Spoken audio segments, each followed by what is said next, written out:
Hi everyone, I'm Dr. Efrat Fridman.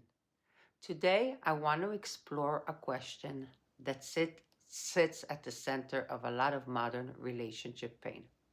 When does something you do cross the line into betrayal? A few weeks ago, I worked with a couple. Let's call them Beth and Danny.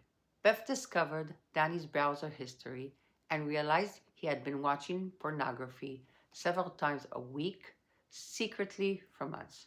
For Beth, this experience was shattering. She felt replaced, lied to, and deeply unsafe in their relationship. Danny, on the other hand, was genuinely confused. He said, Beth, I haven't touched anyone, haven't even spoken to another woman. How can this be cheating? This is a dynamic I see every day in my practice.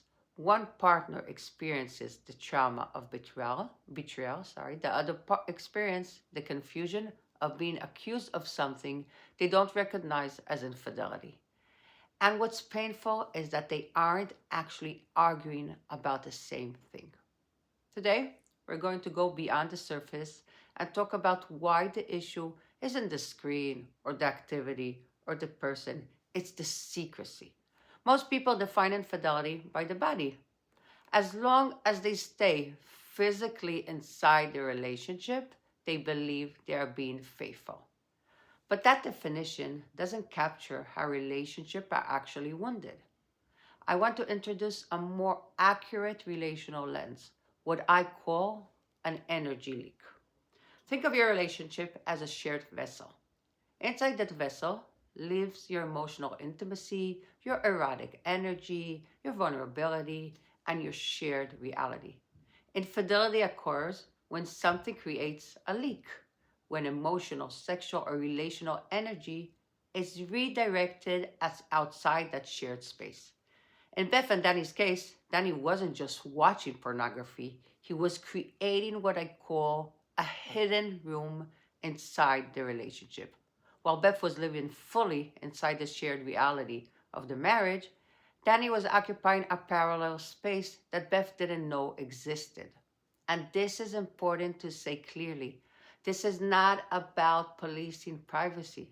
It's about secrecy that protects a parallel reality. Intimacy cannot coexist with secrecy because intimacy requires a shared reality. To understand how these energy leaks happen, we need to broaden how we think about infidelity. Not all infidelity is physical, but all of it hurts the bond. Let's review four main forms of infidelity. One is the first, most obvious physical and sexual infidelity. This is the form most people recognize sexual contact outside their relationship. But even here, the deepest injury is not the act itself, it's the realization that your partner was emotionally absent while you believe they were present. The rupture shatters a person's sense of reality and safety. The second one is emotional infidelity. The third presence. This often begins with no bad intentions. A coworker, a neighbor, an old friend from the past. I'm just talking to them, right? There may be no physical contact, but emotional nourishment, attention, curiosity, validation is redirected outside the partnership. A helpful reflection is this. If you are constantly sharing important parts of yourself with someone else that your partner doesn't have access to, an emotional wall is forming. Over time, the primary relationship is deprived of that emotional energy, while a fantasy connection is fed elsewhere. The third is online and cyber infidelity. In the digital age, this form is increasingly common. It includes sexting, explicit messaging, secret online profiles, or emotionally intimate digital connections. People often say, it's not real, it's just online.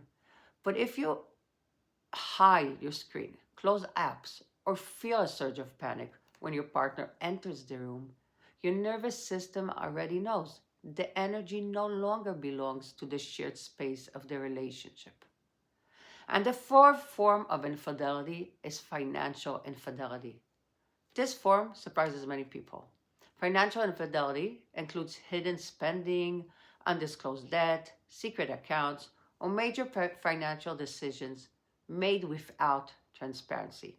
While no sexual, it violates shared reality and trust. When money is hidden, the message is you are not safe enough to know the truth of my life. And that is a relational injury. Why spend so much time defining infidelity? Because you cannot repair a boundary that you haven't collectively defined.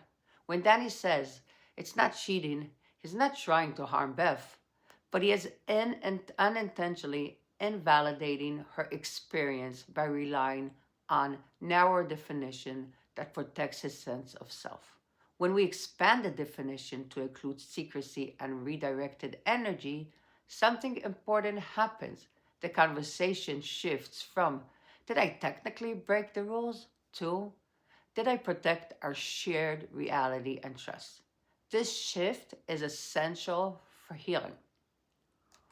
Before we close, I want to offer a reflection, not as an accusation, but an invitation to awareness. Ask yourself the following. One, the shoulder test. If your partner were standing behind you right now, seeing your phone exactly as it is, no time to delete or edit, would you feel a surge of anxiety? Two, the omission test. Do you find yourself telling partial truths, leaving out emotionally charged details to avoid discomfort or conflict? And three, the shared reality test. Does your partner believe they know the important parts of your life while you know there is a space they don't have access to? If any of these resonate, the issue is not the activity itself. It is that a hidden room has formed. For those who identify with Beth, your pain is real. It isn't just porn, it's the loss of a shared emotional reality you believed you had. For those who identify with Danny, healing doesn't begin with defending the behavior. It begins by acknowledging the secrecy and its impact on the bond.